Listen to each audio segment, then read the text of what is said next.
अरे कतम ब्रह्मन दीन मुखा, अरे ब्रह्मा जी के मानस पुत्र नारद जी महाराज, आज आपका मुख इतना मलिन क्यों नजर आ रहा है।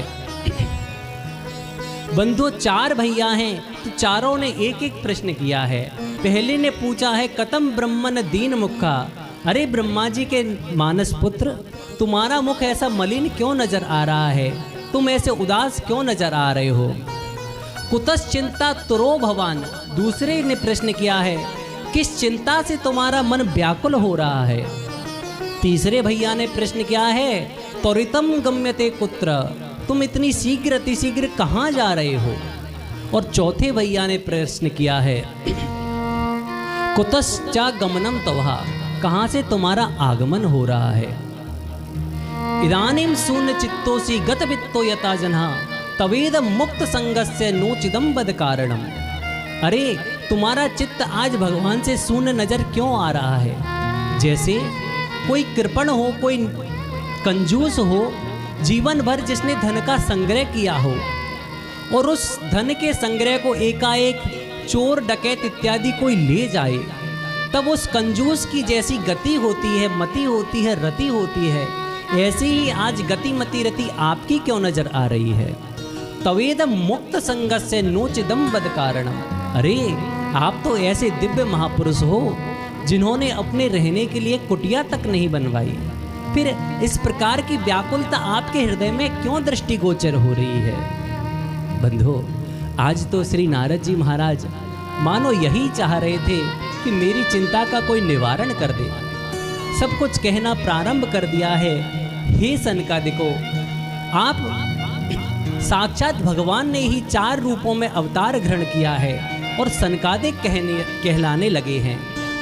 अरे सनकादिको, पूर्वजा मपि पूर्वजा, आप दिखने में भले ही 5 वर्ष के बालक हो, लेकिन आप तो पूर्वजों के भी पूर्वज हो।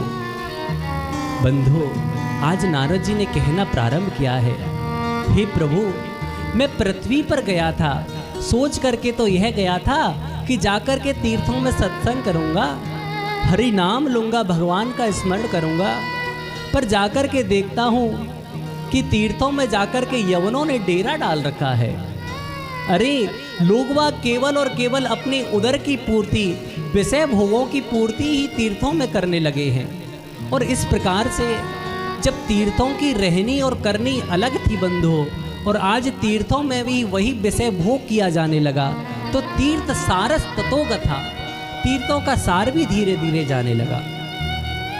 तब इस प्रकार देखो बंधु, जो साधारण जन है, जो कमाने के लिए तीर्थ में आया है, उसको कोई फर्क नहीं पड़ता है, उसको तो धन ही कमाना था, चाहे वह दिल्ली बंबई में रहे, चाहे किसी दिव्य धाम में रहे। लेकिन जो भगवान के प्यारे हैं उनको तो फर्क पड़ता है कि अरे कलिकाल आता जा रहा है, देखो धाम में भी जीवों की मति ऐसी दूषित होती जा रही है। जब ऐसा ही होने लगेगा तो देखा देख बंधु, सत्संग का प्रभाव बड़े तीव्र काल में पड़ता है, बड़ी देरी से पड़ता है, लेकिन कुसंग का प्रभाव बड़ी जल्दी पड़ जाया करता है।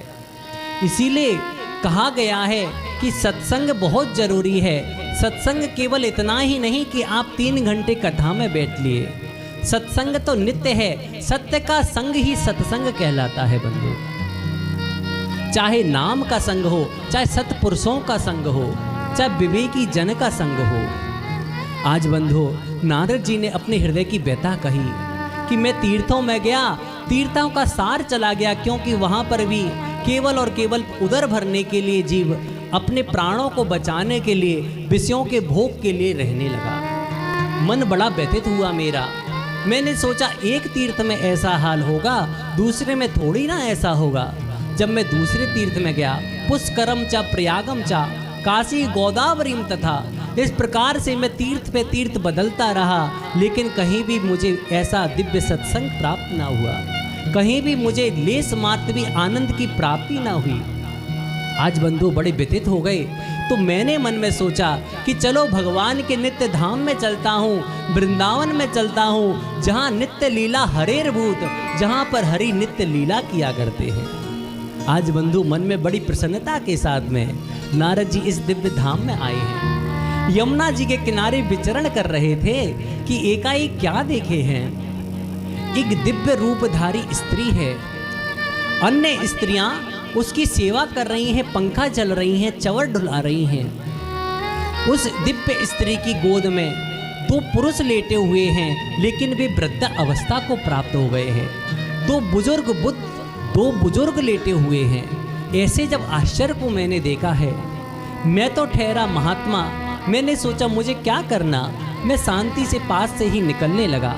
लेकिन जब मैं पास से निकलने लगा, एकाएक वो देवी मेरी ओर देख करके बोली, भो भो साधो क्षणं तिष्ठ मचिन्तामपि नाशय दर्शनं तव लोकस्य सर्वथा गहरं परम।